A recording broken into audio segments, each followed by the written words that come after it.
Good evening, everyone, and welcome to the Kent Archaeological Society's latest trustee talk. And this talk is given by the trustee, vice president of the society, no less, and senior lecturer at the University of Kent, Dr. Steve Willis, who's a long-standing friend and colleague of the society. And he is going to be talking to us about our neighbours in Empire, which is a tour of Belgium and the Netherlands in the Roman era. Now, for those of you who've attended conferences and other events from the KAS in the past, you will be very familiar with Steve. And today he's going slightly off the beaten track, as it were, and looking at the perspective of Kent in relation to its neighbours during the Roman period. And I'm not going to go too much into what he's going to be talking about, because it's going to be up to Steve to present it in his normal inimitable fashion. And these events are very well supported, and we're very grateful for everybody who comes along and views them, everyone who supports us on social media and gets the word out about these talks, because we're getting a lot of views on YouTube. We've had nearly 2,000 views for all the videos we've had so far, so we're doing very, very well. So without further ado, I'm going to hand you over to Dr. Steve Willis, who will introduce our neighbours in Empire. Okay, good evening, everyone. Hopefully you can hear me. It's a little bit strange to be addressing you this evening from the campus of the University of Kent. I'm looking at a screen, I can't see you. It's very different from the normal scenario we have, of course, with the KAS, with our archaeology conference gatherings and other events where it's very face-to-face and I can see you and you can see me. So it's a bit sort of anonymous for me looking at this screen and talking through the slides. It's a little bit like, you know, if you're on stage and it's a well-lit stage, you're on the stage and you just have to imagine there's someone out there. You can't see them, you just have to imagine that. So this evening I'm going to be giving a whistle-stop tour around some of the archaeological highlights of the Roman period in Belgium and the Netherlands, and I'll draw one or two parallels with what's happening in Britain at that time. So quite a lot of that will obviously be familiar to us, and I'll pivot it now and again to cases in Kent. Now, I wanted to start actually because I think this is the first KAS event since we've had double bad news in the county of the passing of two really esteemed colleagues. I wanted to pay a short tribute to Chris Pou, who was, of course, the president of this society for 6 years, some while ago there, as you see, 2005 to 2011. Many of you will know Chris, a tremendous guy. Someone who really made things happen. He led from the front. He was a great diplomat. He phoned people up, he wrote, he went to see them. He really was a dynamic president, and really we were very, very fortunate to have him in that role, particularly with the anniversary museum display that he organised the exhibition there. And of course he was a leading light with the major excavations at Abbey Farm Villa. So it was particularly sad to hear of his passing recently. Indeed, as many of you will know, we've also just recently lost Pete Clarke, Deputy Director of CAT, a very distinguished archaeologist again. I had the pleasure to meet and know Pete a little bit really early on in my career when I was a young, impressionable student, and he was just like a bundle of enthusiasm, theory, dynamism, talk. He wanted to talk stratification, theory, prehistory, how we're going to change archaeology, and a lot of that he wanted to happen in the venue of the pub. So he was a good pedigree for an archaeologist there. The only problem was, I mean, I was taken along with this, but the pub sessions seemed to start very early in the morning. So this is a deep shock to us to have lost Pete. Well, you know, frankly, God bless him. Right, to move on. To set the scene a little bit, we're thinking about the Roman period in Belgic Gaul, northern Gaul, northern France, into the Low Countries. And at the end of the Iron Age, of course, this is a landscape which is very well organised with farming, oppida type settlements, which are big agglomerations, timber buildings. Society is organised into tribes with political organisation, and we see in the issuing of coins, we see dynasties and dynasts. This is obviously a very cartoon version. Obviously it's Asterix and Obelisk here, and they're visiting Iron Age Paris in the Ile-de-la City there at the end of the Iron Age. And then a couple of years later, what happens? Well, it's had a Roman makeover because Caesar has conquered Gaul, and before too long things are changing politically and socially and culturally, and that's a bit of a story really for the first part of our talk today. So this is happening from Julius Caesar's invasions in the 50s BC. So in Belgium and the Netherlands at this time, we're talking about societies which have probably close social and cultural ties, political ties, early statehood, if you like, power systems, authority systems, hierarchy. They're sophisticated farmers, they're warriors, they have a lot of martial culture to them, and they have a lot of gold. So we see these neck rings here, torques, and early disc coinage here from an assemblage found at Beringen in eastern Belgium. And Rome wants a piece of this pie, literally, as we'll see. So Gaul is attractive for Caesar to conquer for his own political ambitions, but also it's a source of slaves, of gold, of wealth, of farming resources. Now, in the region we're looking at today, a really important figure at this time is Ambiorix, and here we see a statue of him erected in the middle of the 19th century in the town square in Tongren. We'll be looking at Tongren in more detail later on.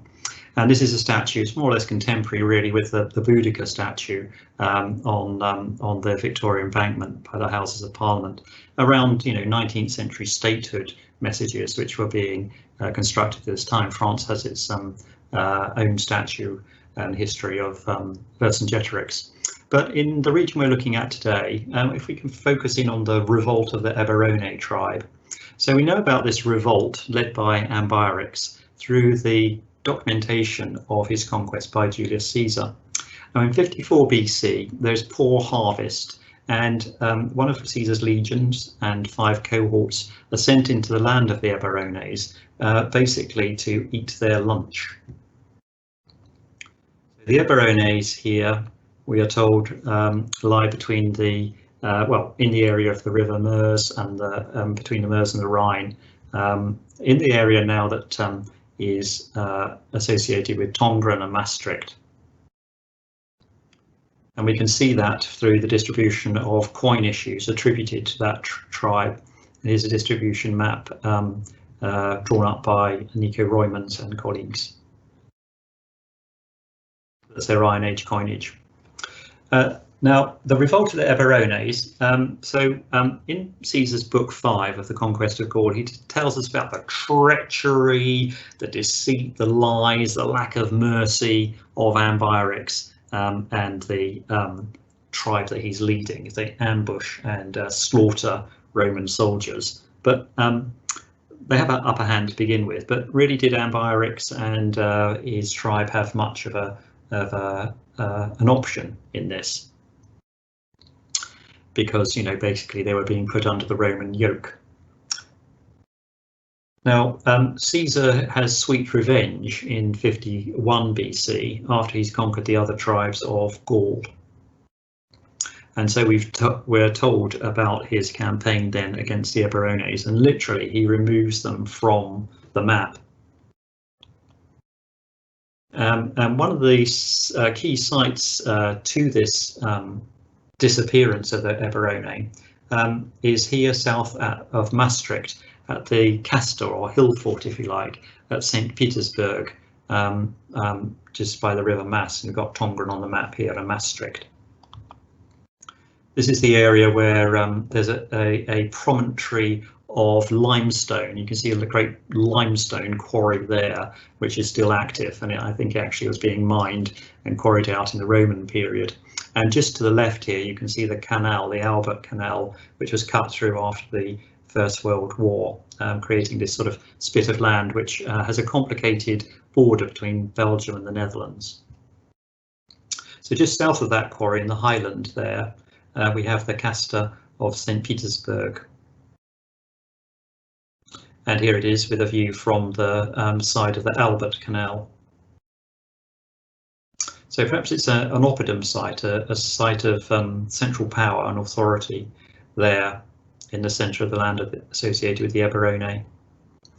And this is an old survey map which was published in Archaeology Belgica some decades ago. A new survey shows that there's outer works to this enclosure as well. So it's a much bigger site than people had previously seen. On the side of the river Meuse, there's basically a cliff there, and then on the side pointing towards Belgium, you have these earthwork defences with a flat top plateau inside. So it's a bit like Bigbury Hill Fort or Albury Hill Fort, with which it would be contemporary.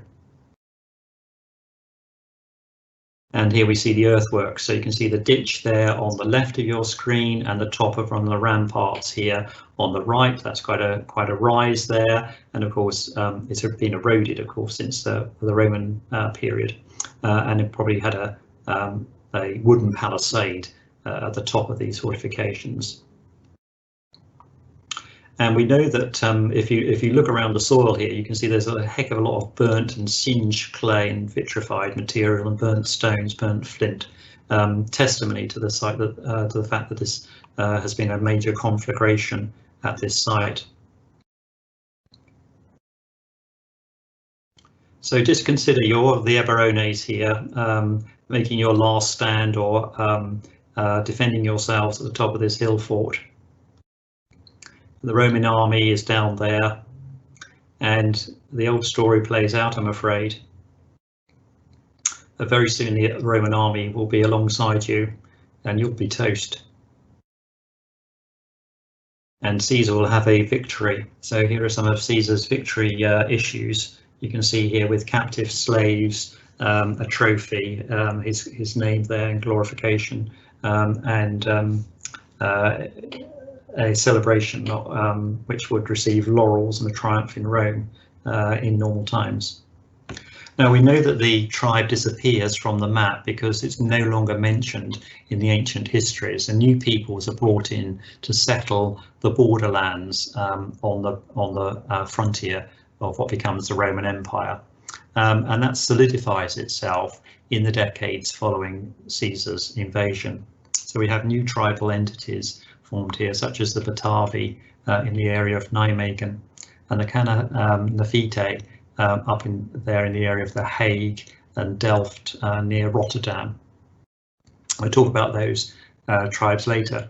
You can see the Tongren on the map here. Now they are replacing the Eberone in that area north of the Meuse or the Maas.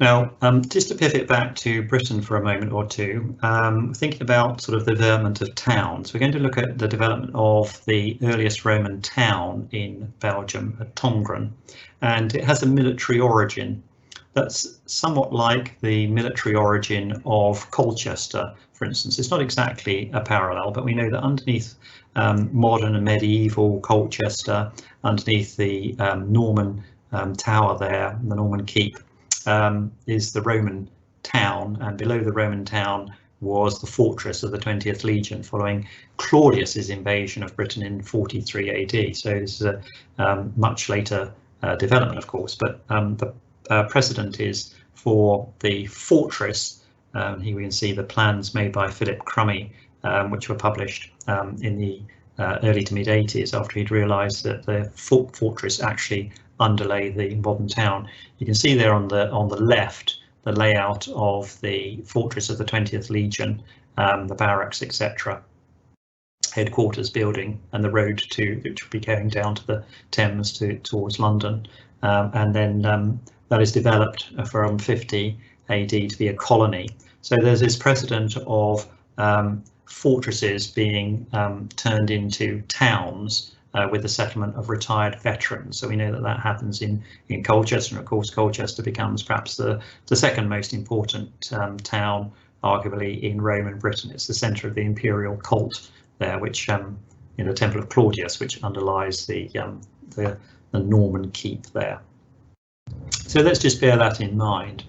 We know some of the early cityscape, if you like, of Colchester through the Boudiccan burning horizon, and also Claudian copy coins. So let's go and have a look at Tongren then in eastern Belgium. So it's just to the west of Maastricht and east of Brussels, somewhere east of Brussels there. It lies on the Roman road that goes from Boulogne, the major Roman port at Boulogne, through to the Rhine and ultimately to Cologne. So it's on a really important arterial route, and there's a minor river that runs next to it, which probably had barge traffic on it, the Yerke. So here we can see a plan of Roman Tongren. This is published by Alan van der Hoffen, who I'll mention a few times. And you can see the Roman street grid pattern, the gridiron pattern that we're very familiar with here. Just look at the scale of this site here, because essentially it's about 2 kilometres across within this enclosed wall here with its bastion points all the way around. There's an aqueduct that comes in from the northwest side, and there's an important granary complex here, an absolutely massive building there. You can see there on the scale 100 metres, 200 metres. This is a massive building here. It's a collection of grain from a very productive agricultural district, as it is indeed today, in the Haspengouw of eastern Belgium.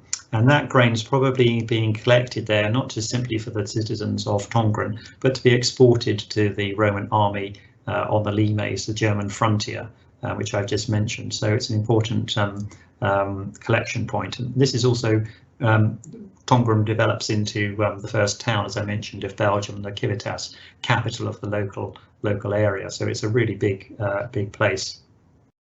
We don't know where the Forum Basilica is yet, but there have been a number of excavations in and around the time, increasingly so in recent times. Outside of the town walls are important burial grounds, some of which have been excavated, for instance by Willy van Vinkenroy.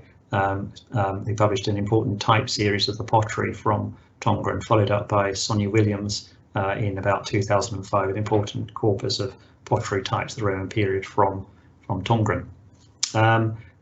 The late Roman wall is here, and I'll talk about that a bit later on.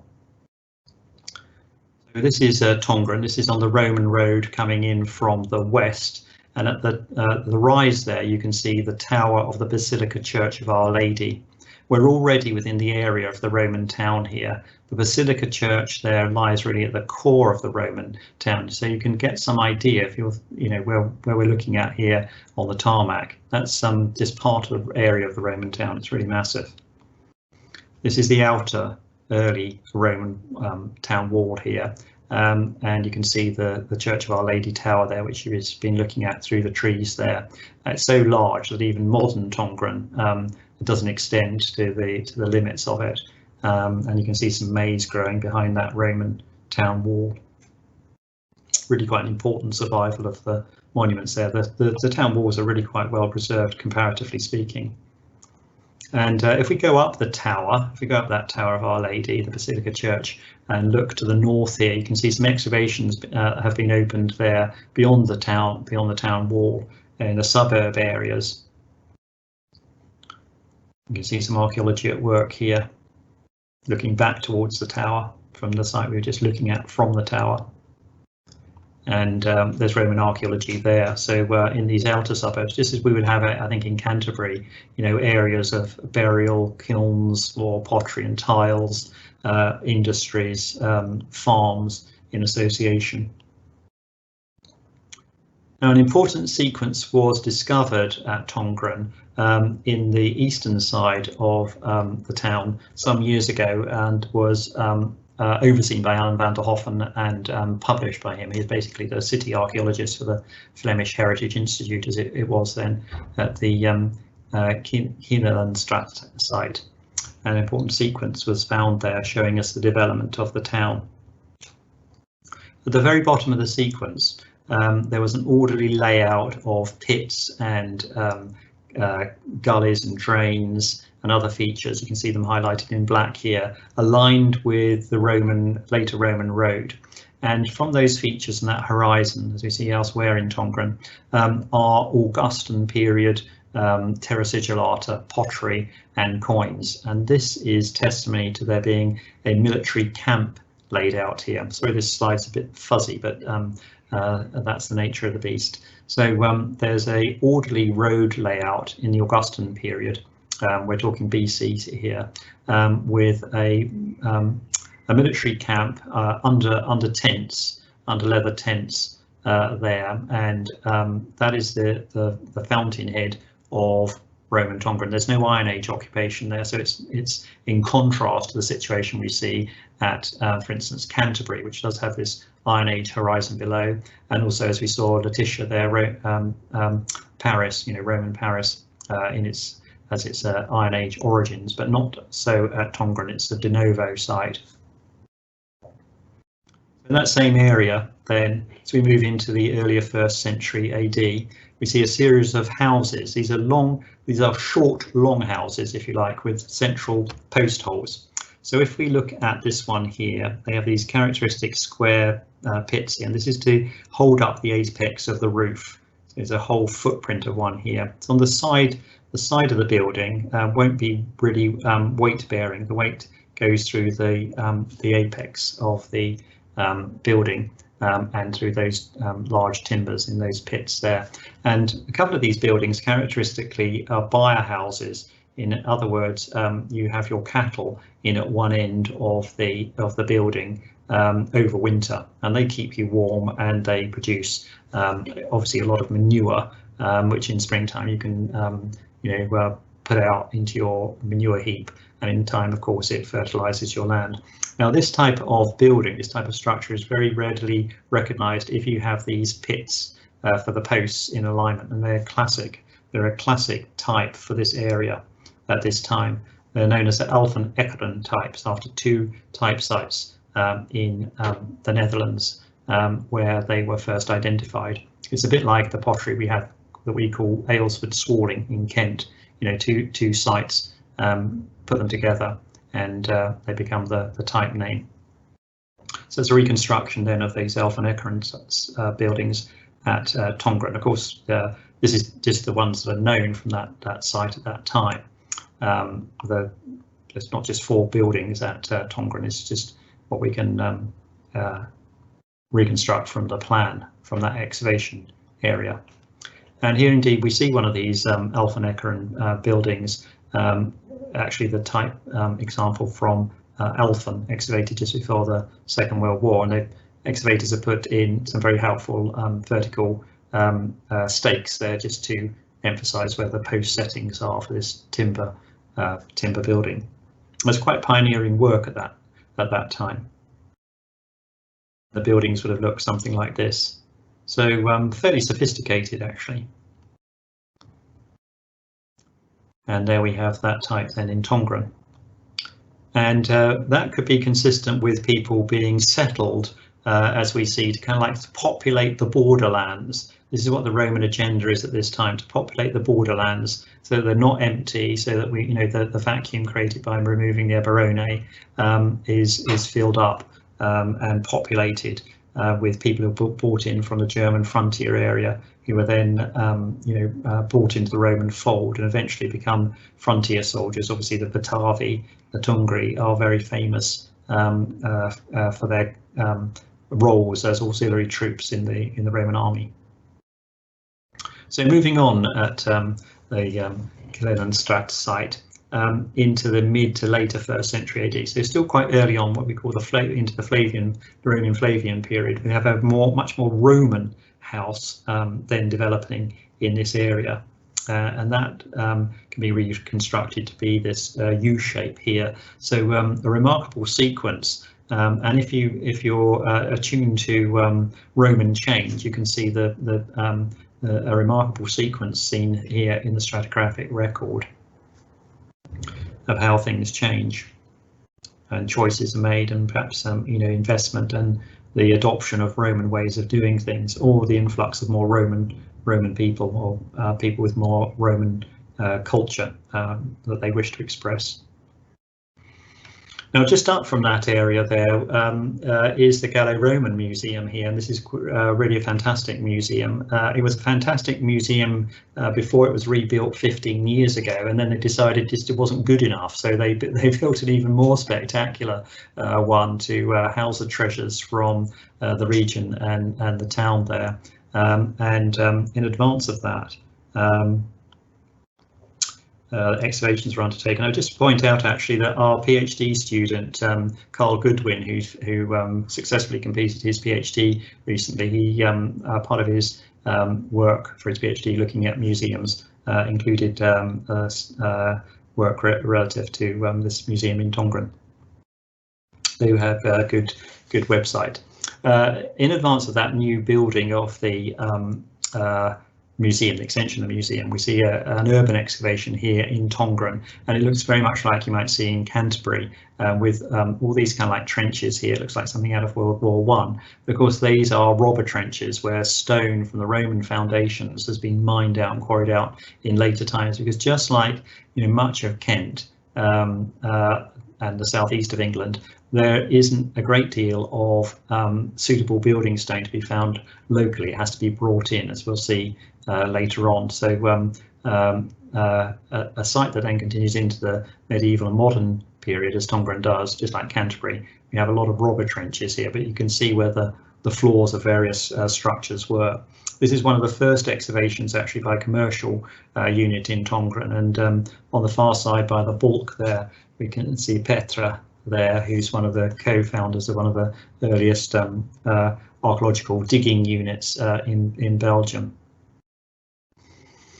And so there's pretty good preservation there actually. You can see a lot of a great opposignum floor, sunken floor here for a hypocaust. And here's another commercial excavation here a few years back now, just north of that area, and the two archaeologists there are standing on a Roman gravelled road. There's not much hard building material around, so that passes as gravel there, and you can see going down to the natural sands there. You can see this great streak by the roadside, which is actually a Roman drain, roadside drain, with a lot of staining in it from organic material. And this roadside was colonnaded. That's one of the strange differences, I think, between towns and even small towns on the near continent and Britain, is that they're much more inclined to have colonnades along them. And I think really they're covered walkways there, but a major investment. So that's a Roman road.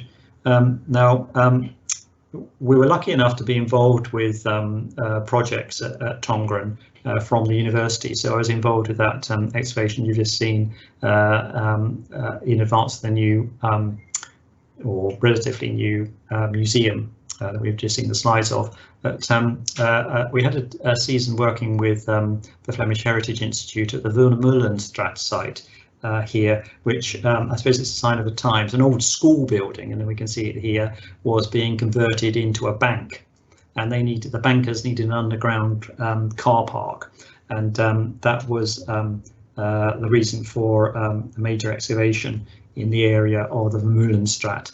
And this is one of the phases of the Whobloon Strat site here. And the area excavated was actually inside one of the insulae, inside one of the kind of like the blocks of the gridiron street pattern. So this is kind of the backwaters of properties that fronted onto roads on all sides of what we're looking at here. So we're kind of like looking at the backyard features here. So typically it's pits, some of which were cess pits, mortar mixing pits, ovens, furnaces, rubbish pits there. So a lovely bit of archaeology there with all sorts of detritus to get your hands into. And there indeed are three of our archaeology students there on the dig, and that's Alan and Van der Hoffen there in a green helmet, instructing them on what they found. Graham Woolley, who some of you will probably know, did the part-time degree over at Tunbridge when we had the archaeological degree at Tunbridge part-time. There he is there next to Alan. And there's us looking at some of our finds, and in those days, of course, we even filled out risk assessment for junior members of the team who undertook some useful pot washing for us. In fact, the little lad in the front here found the best item from that season, which was a stamped Samian vessel. Now, from the Whobloon Strat side, a whole series of interesting finds came along, and so building remains, of course, but also this lead ingot here, which is intact, absolutely weighs a ton. Just looking at it makes my muscles ache, and you can see it's delightfully inscribed. But this is no ordinary lead ingot, because it tells us something which is really very, very intriguing. So if you read it, it says imp, for emperor, and then TI, Caesar. So Caesar at this time is Tiberius, TI for Tiberius, Caesar Augustus. And then we are told after the AUG, AVG, Germ, you have Germ for Germania, Germany. And then the TEC will be the location of where the mine was. Now, Livius in his website pages has pointed out what an important find this is, because it is telling us that the Romans are extracting lead and presumably also silver in Germany during the period of their reign of Tiberius. That shouldn't be happening. That shouldn't be happening because obviously the prospect of a province in Germany was developing until 9 AD, when Varus is massacred in the Teutoburg forest in northwest Germany, not so very far from the Netherlands, in fact, and then the Romans retreat in terms of conventional thinking, essentially to the Rhine, and the province of Germania is then never realised. So it's telling us that there's something going on in Germany very important at the time of Tiberius, obviously who's the successor to Augustus. So this is a very significant find from the Whobloon Strat. Tongren is very rich in archaeological finds here, and you can see some of the items in the store in the Jurkenstraat headquarters of the Flemish Heritage Institute. And you can see here a bit of rusty old iron. Now that's no rusty old iron of no significance, because actually that is a window grill, a relatively rare find, comparatively well preserved, and you can see its function there. And of course that would have fitted over a Roman window of a townhouse. Of course the Romans were absolutely paranoid about security. That's why we find so many locks and keys and chests and guard dog imagery, for instance. Also from Tongren, we have a beautiful mosaic and wall painting evidence here, and the one on the left is from the Strat Site. That's from a corridor, actually, that mosaic, and a beautiful realisation of a figure there in the painted wall plaster. And again from the Whobloon Strat Site, a really remarkable find here of a panel from a painted room, which presumably showed all the months of the year here. And you can see an AVG. In this case, it's not Augustus. It is, of course, showing us the month of August, the month of Augustus's birth, in fact. And you can see a pastoral scene here. You can see a cart with oxen being pulled up outside the farm, and the goods are being carried into the farmyard and the store with the fencing there. So it really is a window on the past here, we're used to, of course, from time to time seeing wall mosaic. We're also seeing floor mosaics of the 4 seasons in Britain. There's quite a few from southern Britain, for instance, surviving. So the Romans did like to show the seasons and the months where possible. This is an extraordinary mosaic from North Africa here showing that. So that's a beautiful reconstruction there. Now, just to round off with our tour of Tongren, one of the most remarkable finds is actually underlies the Basilica Church of Our Lady, where excavations were carried out in the noughties, directed by Alan van der Hoffen, it goes right back to the Roman Church there. So we think of Romans as adopting Christianity. Well, actually, we see that a remarkable continuity in the Basilica Church here that arose from the excavation. So they were being carried out to create a new kind of like undercroft in the area of the nave there. And so there's a church there dating to the late Roman era. Those succeeded by a Merovingian one going into the early medieval period, and then into the later early medieval period, a Carolingian church there, and of course it's all overlined by the present Church of Our Lady. And all these excavation evidence have been written up and published quite recently by Alan van der Hoffen in a series of publications. So it's really quite remarkable continuity there. It really does raise the question of what underlies some of our churches in and around and cathedrals. It's an extraordinary prospect. So as very often actually, Dutch and Belgian archaeology can lead the way. Very good with their methodologies. Now, one of the features of this area around Tongren and central Flanders are tumuli mounds, burial mounds dating to the earlier Roman period. Now, of course, in Britain we associate barrows with the Bronze Age, perhaps to some extent to the Saxon period as well, round barrows. But in the Roman period, they're quite a feature of this landscape, and they're quite mighty. And it is thought that they are the burial mounds of the rich burghers who lived in the villas. Very often they're adjacent to Roman roads, as we'll see. So this is one just outside of Tongren, near to Heers, at Gutstoven there, and this has been excavated, this one, and reconstituted. It's protected behind this fence, and you can see the rich farmland there. They grow a lot of pears and fruit there, so it's a bit like the area of Kent in many ways. Here's the burial mound being reconstituted. So you want to know what was found inside it. I know you're bursting to find out. Well, this is a typical assemblage from one of these tumuli. It would be a cremation burial, dating, as I say, between the sort of Flavian period and the end of the 2nd century, typically, and they're well furnished with vessels to do with serving and eating food and drinking. So platters and bowls and dishes of same in ware, flagons, as we can see here, one in glass, one in pottery, fine drinking vessels of pottery as well. In this case, of course, a lamp there in the front, and actually a glass beaker at the back with that sort of polychrome effect there. So really quite luxurious. This is typical of the mounds when they've been excavated to produce assemblages like this, and several of those have been published and are in the museum. Now, if we move a little bit to west along the Roman road from Tongren, we come to this roadside settlement or small town at Tienen.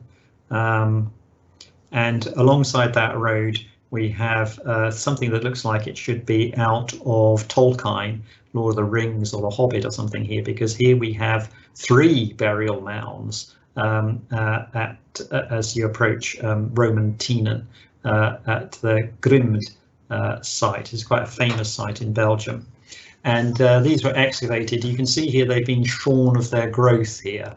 This is a very recent municipal photograph in the background here, and they're sort of set off and displayed, and you can go up and visit them. Now, as you can see here, the one on the west, that's on the right here, was excavated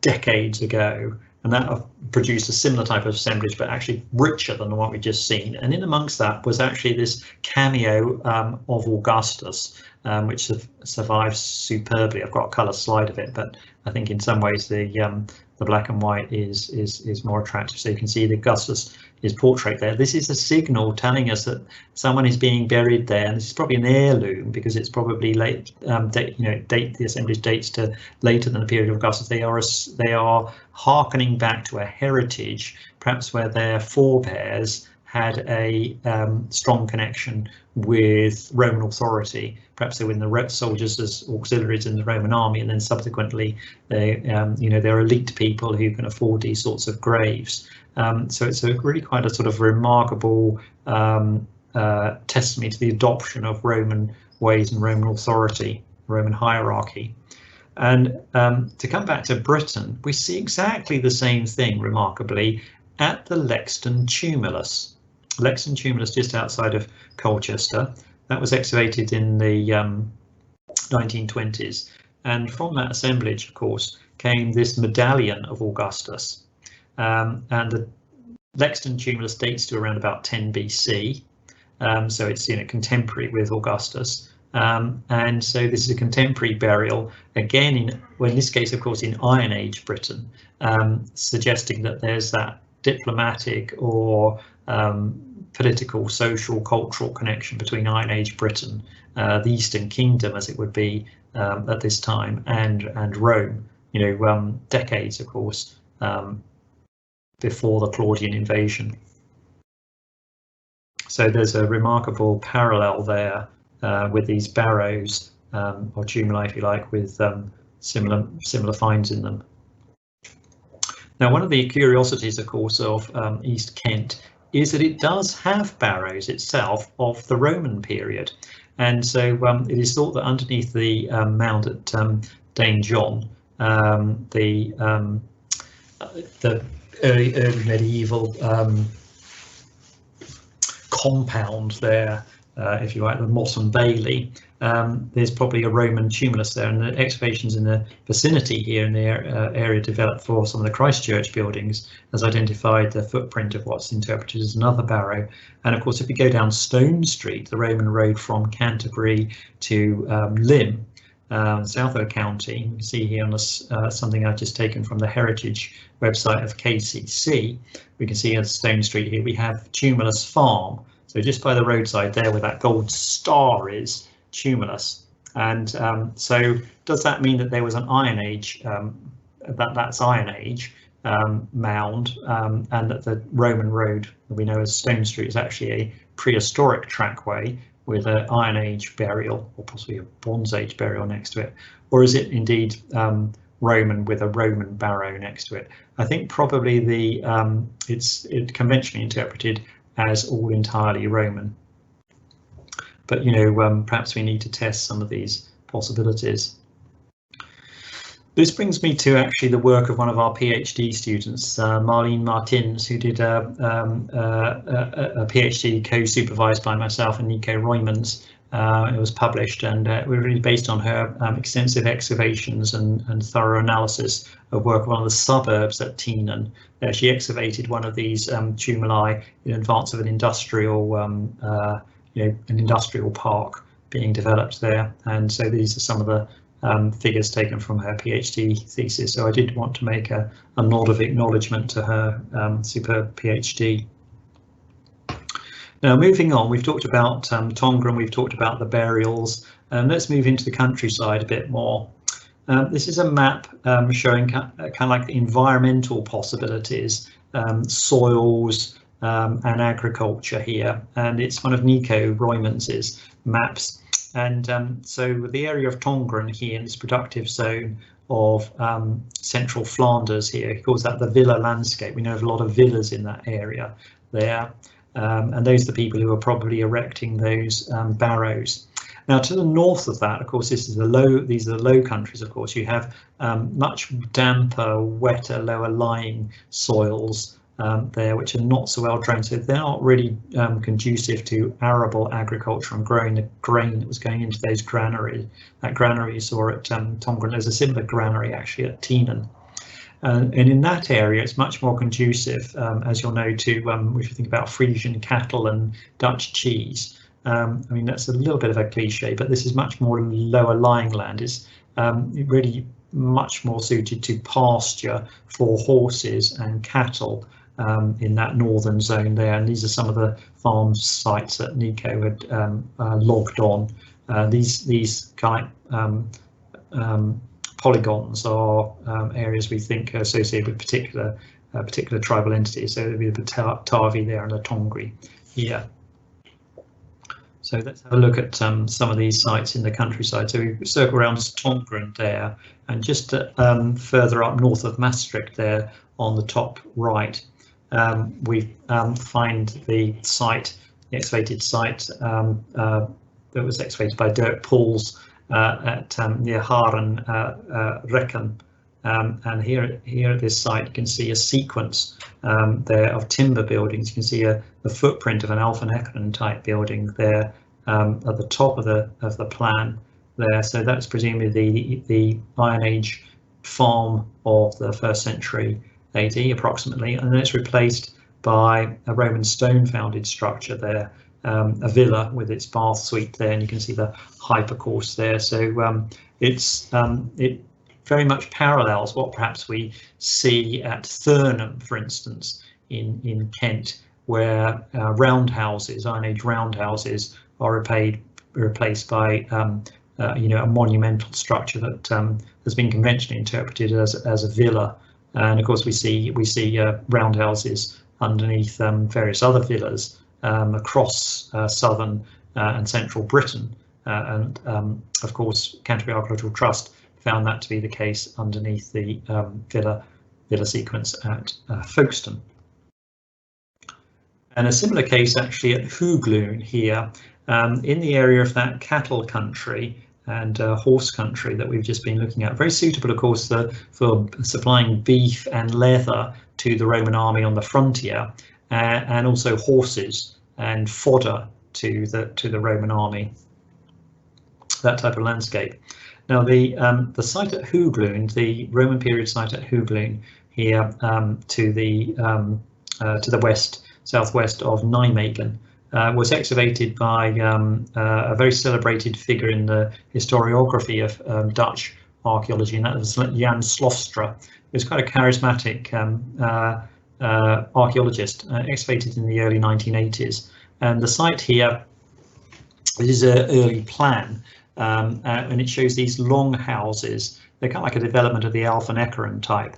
You can see the footprint. This is what these kind of like blocks are. These are the footprints of where these long houses were, and there was a sequence of 2 underneath the area that is then developed into a villa. So we have that sort of similar sequence. In this time it's enclosed within an enclosure there. So it would look as if there's kind of like there was once a central house or tribal leader or somewhere there, and they had kind of like have a zone around their compound which is not intruded on by other buildings. Slofstra's work also coincided with a metal detectorist finding 2 fragments of a really important find here, a Roman military discharge diploma.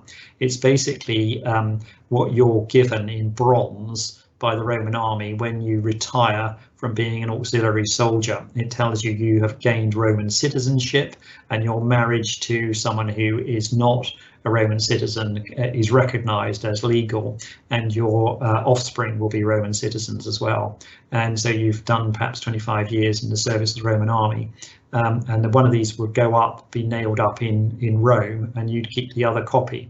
So this being found at Whobloon, Slofstra kind of like saw kind of like a shift to Romanization. He saw that their people were being recruited to the Roman army as auxiliary soldiers in this area of the Batavi tribe, and then perhaps someone comes back from their service in the Roman army. They've got money, they've got Roman ideas, and they're they might be the the first son of the tribal chief or someone, and they kind of like invest then in producing a Roman villa.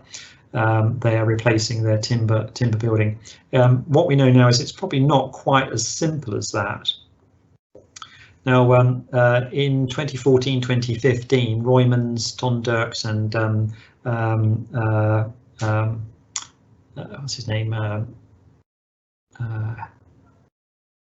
Hiddink, I forgot his first name, wrote up the site at Whobloon that Jan Slofstra had not. Yes, Hiddink wrote up the site that had been excavated there. And what they found actually was these longhouses weren't all contemporary. So what's actually happening? You've got a small community here, and these buildings kind of like are replaced every sort of generation or a couple of generations with another one. So you see lots of, these are the footprints of where all the buildings were, but only 2 or 3 of them were standing at any one time. Some of them are actually quite Roman in form. And this is what this main villa building would have looked like. So it's really spectacular. It goes through a sequence of development and investment. So someone who is really very rich and making money out of this landscape and investing it in a villa form here. And the conventional interpretation by Roymans and Dirks is that this is from raising cattle to supply to the Tongren and to the Roman army. Since we're looking at non-town sites, if you like, the port site at Forum Hatriani can briefly be mentioned. And this is very an interesting site because it's on a canal made by the Romans in the mid-1st century AD, and kind of like gets town status under Hadrian. And it's in the area of, well, between The Hague and Rotterdam, north of Delft. In fact, it was the site of the first formal excavations in the history of Dutch archaeology in the 1820s. This is an excavation that was undertaken much more recently, of course, here by Mark Driessen and his colleagues here, which has all been published. And really, we see the waterfront here. We see a wharf frontage here being excavated in these sands, and you can see the preserved timbers of the water frontage. There for the canal, by the canal, and behind that you'd have had warehouses. So with the eye of faith, we move from those stakes to that. In fact, of course, one of the highlights of Dutch archaeology, and also in Belgium too, actually, and in the Cologne areas, the survival of rivercraft of the Roman period. Quite a few are known. In fact, Mark thinks that one of these burnt down at this location because he's found ship nails in that excavation and probably lost cargo as well. So here we see a reconstruction view of the Corbello Canal here. It's named after the Roman general who commissioned its construction in the mid-1st century AD. And we see here an amphora which came from those excavations, which we've just seen, that this amphora is a prized wine amphora because it's a type which would have come from Crete. It's come all the way from Crete. And then another sort of flag waving for one of our PhD students, Julie van Kerkhoff, who is, again, I'm jointly supervising her with Nico Roymans, and she wrote up the pottery from Forum Hadriani excavations there. And this is one of some of the slides from the material dating to the Antonine into the 3rd century here. Pottery to do with drinking and the transport of liquids. In fact, that's one of the very interesting things about this part of the world. You have a type of amphora called the Scheldt Valley amphora, and that is associated, we think, with the production of beer. Sadly, in Britain, in the Roman period, we don't really have any amphorae which are associated with beer production. It'd be quite exciting if we did, because obviously they're testimony to trade and consumption. Julie actually has, for her PhD, she's writing up the pottery from the Whobloon site that we've just been looking at. Moving on. Another one of the joys of the archaeology of this area of the Roman period are the altars that have come from the water world, which is Zealand, there north of Middelburg, in the Scheldt estuary there, this sort of waterland, as it were. And these have come from two locations, Domburg on the North Sea coast, and just into the interior there of one of those fingers of water there at Koningsplat. And these were originally found after storm surges in the mid 17th century, and then again in 1970 with dredging. And around about fragments from whole examples, about 200 altars have come from these locations, and they show us the local goddess Nehelinia. Now, if we think about the context here by the North Sea, things begin to make sense. So she's a protector goddess here. She looks a little bit like a female pope in this 17th century illustration. You can see here a scallop shell here, and the prow of a boat in a more sort of like aquatic type idea.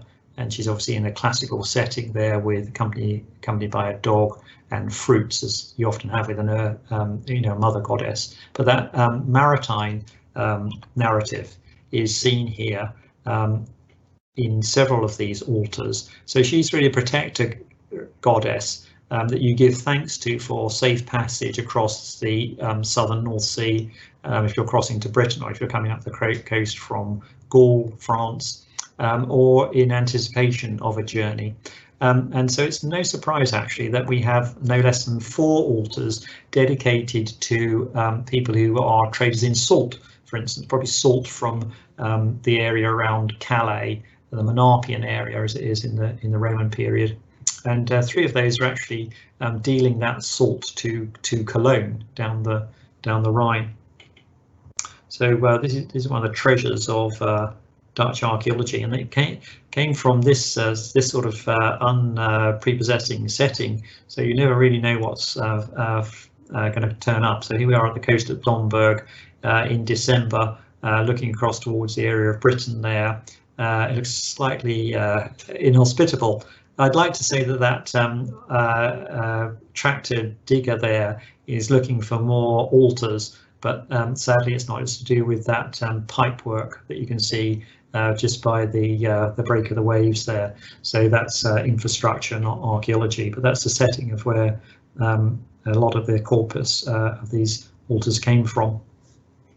So in a way, it marries up with what we see in more latter-day contexts, of course. So here's a depiction of Our Lady, the Virgin Mary here from the Basilica Church at Boulogne.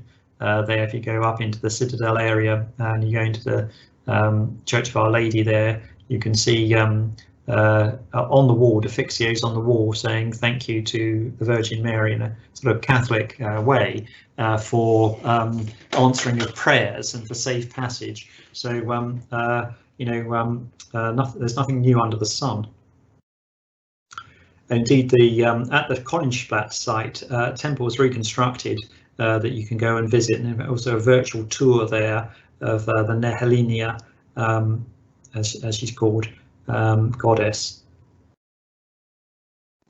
That's on the opening ceremony. Now, as we move towards the end of the talk here, we've moved to the later Roman period. I'm going to mention the site at Oldenburg here, which I think seems I've left out the L. No, that's right, that's Oldenburg. Oldenburg here on the Belgium coast. And this is really celebrating the work of the Flemish Heritage Institute again, and particularly Sophie van Hout. So some of you have been to the Belgium coast, you'll know Ostend, you'll know that it's very built up these days and enjoys that sort of seascape. So this is a line, the current line here depicted in red of the current coast, and all the land behind that has been reclaimed, of course. It's the polderlands of Flanders. But in Roman times, a finger of drier land met up with a water channel at Oldenburg, and a Saxon period shore fort was developed there. Well, in fact, actually has an older pedigree there because it dates from the 2nd century AD, a bit like Recolver and Brancaster do in Britain. So it's an early establishment of a military settlement there on this finger of land. This is a dry land there, and it's known from burials and the fortifications there. So that's the morphology of the landscape now, and you can see superimposed on that is the position of the Roman fort, protecting that inlet and guarding the coast. And the graves there, the cemeteries are in these, you can see picked out here. I'll bring your attention to the football field here, because we're going to revisit that football field in a moment. Now, a series of important excavations were undertaken at the site of Jacqueline up here in the northwest corner, and also in advance of a supermarket being built in the southwest corner. So here in the northwest corner, this is a photograph taken, I suppose, in well, about 2004. These buildings have now been redeveloped. There's further excavation, but you can't, what's going on here, you can't really make out what's going on, but actually it's the corner of the fort here. And what's happened is that the stone has been taken away and reused. I think in the medieval period, there's testimony to it being mined out and quarried out. There's a very small stump of wall was found by Professor Mertens in the 1960s, but you can see where the line of the wall was by the detritus of stones that the stone robbers left behind. And we can see that there. These are the small scree stones that weren't collected up, so it shows us where the robbing took place of the fort wall here. So it's something that's very common to us, of course. It's happening in Belgium as in Britain.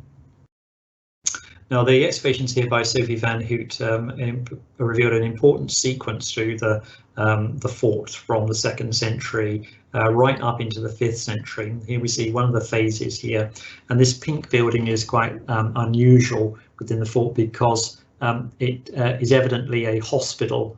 We have some forts with hospitals inside them. It has small quarters, it had decorated rooms with wall plaster on it, some bigger rooms at the end. It may have been 2 stories, and there's a shrine in the middle there for dedications, you know, for well-being there. This is just one of the phases within the fort. You found a remarkable sequence. Here's one of the wells here, the late Roman wells from Oldenburg that she and her team excavated. It's double lined, and so you can see the proper well shaft through the middle here. It's full up with interesting detritus and environmental remains, and you can see the preservation of the timbers, just like we saw at Forum Hatriani, where they're below the kind of like the waterline, as it were.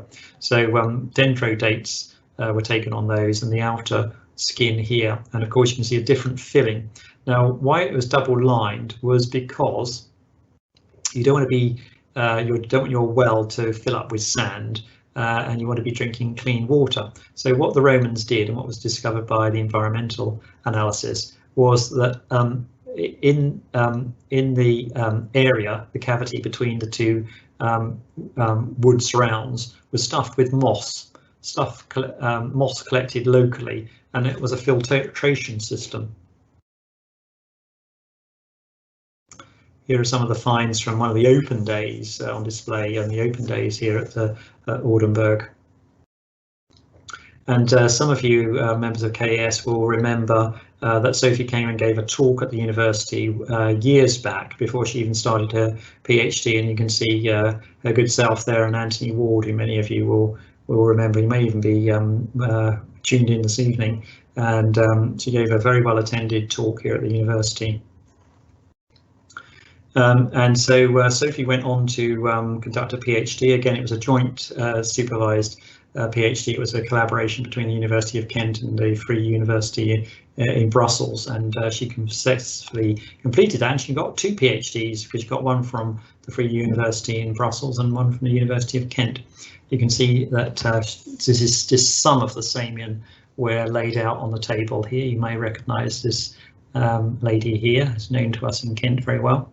And here is Sophie giving a talk at the inaugural kind of like event at the new museum at Oldenburg, where she designed the cabinets and layout here of the museum. That's now under the directorship of our colleague Walter Des, who I'll mention later on. And here is Sophie getting her PhD actually in the summer of 2019 in the days when we could actually meet together there. You can just about see she's receiving her scroll in the summer graduation ceremony there. Now, I make no apology for these fuzzy images here. So it's always good in an archaeological talk to mention geophysical survival. And one of the collaborations we did with Walter Des, I've just mentioned at the museum, and Sophie, was geophysical survey around Oldenburg with resistivity and magnetometry. And you might recognise some of the students as they were then with Lloyd Bosworth here. And they were delighted to have completed their survey of various green areas around Oldenburg, including the football pitch here, where they are celebrating either finishing their work or someone scored a goal. And Walter actually has published a book just a couple of months back now, which developed out of his PhD on the really important book in English it is. On the North Sea defences and Channel defences, which is going to be a standard go-to book on the Saxon shore sequence. And this just looks like a bit of an old spear here on the front, but actually it's the tip of a lance that came from the excavations at Oldenburg. And you can see there's a nail here, and there's some fabric. Scientific analysis revealed fabric and textile remains here, so there would have been a standard to this. It would have been a fluttering, waving flag or pennant there at the end of this lance for the mounted cavalry of the late Roman army that would have been patrolling out of sites like Oldenburg. Right, to round off, what happens in the very end of the Roman period? So we go back to Tongren. The major site there. And as I mentioned, the outer town wall here of the early Roman period is really quite expansive. But there's a contraction, a typical contraction in the late Roman period. Late Roman towns are not like early Roman towns, and they typically have defences for a sort of inner sanctum or inner citadel area, and that's what happens at Tongren. So it remains an important place. We see defences going up also at the Roman centre, river crossing at Maastricht. And we have a statue here, obviously it's a modern statue of the Emperor Julian, dating to the later 4th century here, Julian the Apostate. Before he becomes emperor, he's in this region defending it from Frankish invaders, Germanic invaders. And there's some people who settle to the north of Tongren in Roman lands who are Frankish Germanic, and what happens, rather go to war with them, they get incorporated into the Roman province. They're given land to defend it. So that's why there's a statue of Julianus, as he is there, Emperor Julian, there in Tongren. It's about sort of like defending the frontier in the late Roman period. The frontier that in its sort of like early Roman heyday was all down the Rhine here, but we see something in this area that we also know happens in Kent, along the coast in eastern Kent and in East Anglia. There seems to be depopulation and sites are abandoned, rural sites in particular are abandoned. So we know Keith Parfitt often mentions how villas are abandoned in late Roman Kent, particularly around the shores. There's a kind of contraction, and we see the same thing happening in this region as well. So the area of the Canna Nephiti up here, as I mentioned earlier, on the area of Forum Hadriani between what's now Rotterdam and The Hague, that seems to be kind of like vacant land in the 4th century. So there's kind of like a retreat from the frontier, possibly because of less people around, the threat of the frontier. So we see town walls going up. This is a reconstruction at Reims, of course, in eastern France, just to give you an idea of what these town defences at this time may have looked like, often with artillery platforms on the bastions. And just to round off, this is this is something that really needs much more further investigation. but we basically see people taking to the hills at this time of uncertainty. An example of that seems to be the site that was excavated some years ago and published in Archaeology Belgica in the Ardennes, centre of the Ardennes there, south of Namur, at Epreuve. It's on a bend in a tributary of the Meuse there, and this higher land here becomes a citadel area on top of that rock. Basically, this is from the Archaeology in Archaeology Belgica publication. So this would be really the frontier zone, subject to a periodic raiding from Germanic peoples. So by the late 3rd century, the population of villas seems to have kind of like taken flight. So there's an earlier villa in the lower lying area here, as you can see on this Google map here, which I've overlaid the location of it. And then that seems to be eclipsed, it's abandoned, and people take to this sort of citadel refuge, a sort of latter-day hill fort, if you like, at the top of that rock that we've just been looking at there. And it has these massive defensive earthwork rock cut defences around it here, these ditches, and then a skirting wall around it here. So perhaps this is where the villa goes to. The people who, the descendants of the people who owned the villa take to this area. It's been excavated. You can see it's got coins there dating to the end of the 4th century. So it is occupied at this time of uncertainty, and it's very well built, as you can see here with this Roman stonework here with the tile courses. And an important assemblage of late Samian, if you like, argon ware, terra sigillata, there forms with that characteristic rouletted roller stamping on them. So there's pottery here going on into the very end of the Roman period, probably into the 5th century. And this is my final slide, actually. So we go back to Oldenburg.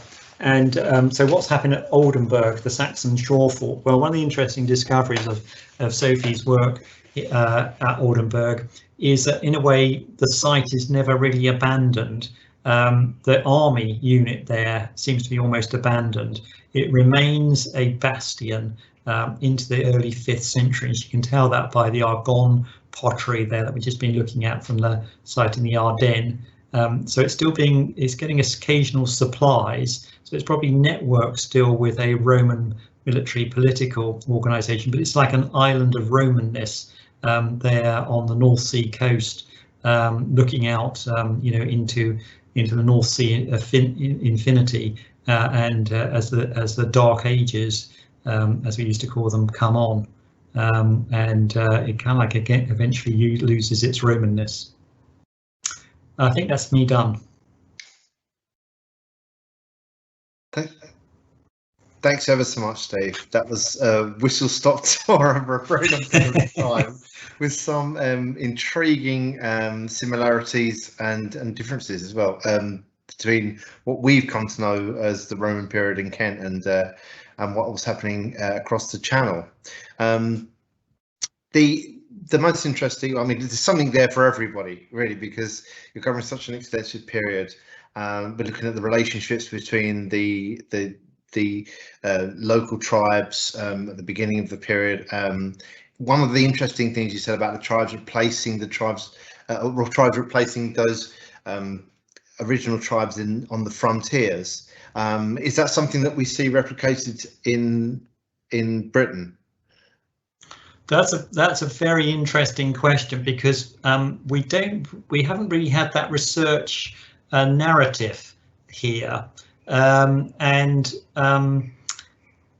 we don't I suppose have the inscriptional evidence for that, and it's never really been a question that has been on the landscape map, if you like. We know that there's almost certainly a reorganization of settlement once the Romans arrive. After all, a lot of veterans are settled in the area around, Lincoln and Gloucester and Colchester. So it'd be highly disruptive. And I'm sure that the same sort of things happen, that peoples were moved around. to some extent, and areas were settled, but we don't kind of like see the same. We haven't seen the same sort of pattern or the interpretation that we see there in the Netherlands. But probably some of those areas, like the coastal area that I was mentioning, they probably have very low. I mean, there's very little trace of people living in that area between, say, what is now Rotterdam and The Hague before the Roman period. So it's kind of like becomes colonized, if you like. But that might tell us about something about the nature of the conquest in Britain, that tribes weren't completely destroyed or wiped off the map, and that certainly in the south and east of England, that the Roman peace was quite quickly established. The Boudicca episode aside. Yeah, that's an interesting thought, because of course there are many reasons why there may have been replaced on those borders in Europe, because of or on the continent rather, because of either the tribes were completely dispersed, or more kind of accommodating tribes were put in their place. And we know there'd been a certain amount of legwork done prior to the Claudian invasions in terms of establishing relationships, establishing who was on whose side, probably before the actual invasion by Claudia. So that maybe that was already kind of settled by that stage to some degree. What do you think? I think it's a very good point, actually. And obviously Rome had a template for invading Britain, for decades before Claudius, actioned it, and they knew a heck of a lot about Britain beforehand. We can see that because of where they went to get their resources very early on. Yes, that's a valid point. Where it's like Caesar travelled a great distance in a short period of time. And met people who, had various, interactions with the Romans and attitudes. It was a very checkered reaction to the Roman invasion of Gaul. So there wasn't that kind of like backstory of diplomacy and connectivity, connections, that there will have been a softening up, you might call it, as a shorthand in Britain, that happened in Britain. There wasn't the time for that to develop on the continent with Caesar's conquests. I mean, obviously there is a narrative that says that there was Romanization before the conquest of Britain. That was a narrative that was around in the latter part of the 20th century. It's still got some legs in it, I think.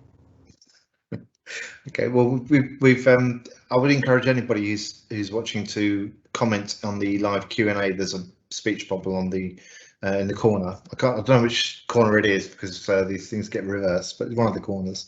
And we have a comment actually from somebody about Whobloon, and it's coming on the Roman Army discharge badge. Fascinating. Yeah. And do you know of any examples in Britain? Oh yes, they're kind of like something that's very well studied by. You need to kind of like Google up Margaret Roxon for that. I mean, obviously they're metal, so they've got some chance of surviving in some cases, but they're well studied. They're well studied types. Yeah. Also, Val Maxfield would be someone who wrote about those, but particularly Margaret Roxon. One of the things that I was incredibly impressed with, I mean, obviously I studied at the University of Kent in classics and archaeology, and you were one of my lecturers. I was fortunate enough to listen to you talking every week for sort of 3 years. So one of the things that I'm quite impressed with is the number of researchers that you have working in continental Europe on PhD programs, and something I think Kent is very proud of, its connections to European centres of academia. Do you want me to comment on that? Well, Yeah. I mean, yeah, I think it's not quite. I don't think the university is quite recognised how connected we are, and every now and again there's kind of like, you know, there's a new initiative, like the university has one now to connect up with our university partners on the near continent. But actually, in archaeology, and classics, we were. I mean, that was the raison d'être for my appointment to some extent, was to make these connections with the continent, and particularly to bolster MA provision here. So, but I'd always had that interest. So several of us have had some connections. It's just that it's also become an area of interest and teaching for me as well. I mean, it was actually before I came to Kent, and that's probably why I got the post. But I think we undersell it. We undersell it. So I thought there was probably an opportunity to mention some of the names. We also had a couple of really interesting visiting PhD students who were doing their PhDs elsewhere, but came here for a term or longer as visiting research associates, research fellows. And one of those was Vince van Tienen, who has gone on to have a very distinguished career. He was here in 2013. He knows a lot about, for instance, crossbow brooches, but you know, he's a very good scholar in all sorts of fields to do with the Roman period. And also Barbara Borgers, I didn't mention her, I didn't get a chance to mention her. She was here for 2 or 3 years, actually, as she's finishing her PhD, although that was a registration in the Free University of Brussels. She was here for several years, you know, really with our tuition, although, you know, very established scholar she is now.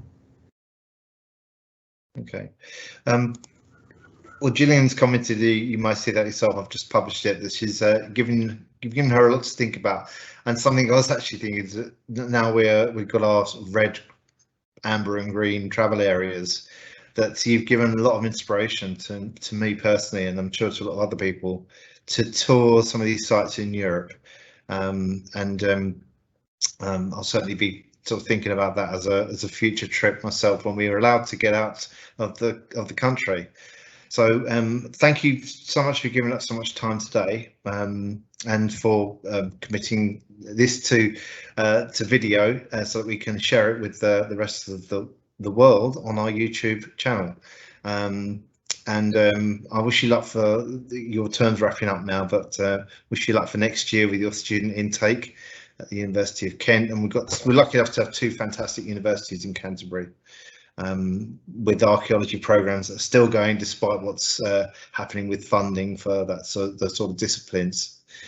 So thank you very much for that, and thanks to everyone for watching the Steve's talk, and for supporting us in that way. Anybody who's watching who isn't a member of the KAS, please support us by joining, or even just interact with us, send us messages, or interact with us on social media. Thanks again, Steve. It's been fantastic having you here. Any last words on any particular places that you'd recommend visiting? Well, I mean, the Belgium is very well known for its beers, of course, so that's a very good reason to travel. Tongren actually is it's a kind of like very genteel place, actually. It's well known for not only having the most fantastic museum, but also for an antiques there. There's always a Sunday antiques fair there, which I presume will be up and running again soon. But if you go to the Netherlands, of course, they've got tremendous museums and facilities there. They make a fantastic you know, advert of their heritage. For instance, a great museum at Nijmegen. Okay, I've just got another couple of comments here that I will go through with you. I know I've already said goodbye, but there's some interesting stuff coming through. Just one last thing. Given the waterlogged lower levels of the sites, Andrew Bell's asking this. Have you that you've shown in the slide? Are there any equivalents of the Vindelander tablets? That's a very, very good question. Very good question. Not that I know of, no, but you would think there would be. I mean, you know, could there have been some of those tablets down the well? No, they didn't get there. I suppose that, I mean, I mean, there's a lot preserved at Vindolanda,